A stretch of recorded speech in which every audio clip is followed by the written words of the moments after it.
నల్గొండ మాజీ MP communist party అగ్రనేత CPI జాతీయ ప్రధాన కార్యదర్శి సురవరం సుధాకర్ రెడ్డి అనారోగ్యంతో మృతి చెందిన విషయం తెలిసిందే.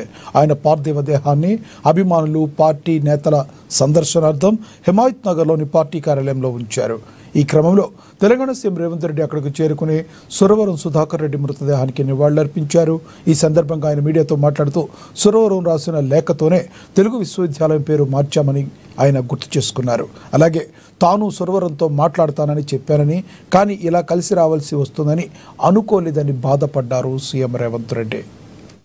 సుధాకర్ రెడ్డి గారి మరణం మా అందరినీ కూడా సుధాకర్ రెడ్డి గారికి నివాళులు అర్పించడానికి ఇచ్చే రేవంత్ రెడ్డి గారు కమ్మడి సుధాకర్ రెడ్డి గారికి నివాళులు అర్పిస్తా ఉన్నారు. కేసీఆర్ గారి తరఫున పోషించి చిరస్మరణీయమైన ముద్ర వేసుకున్న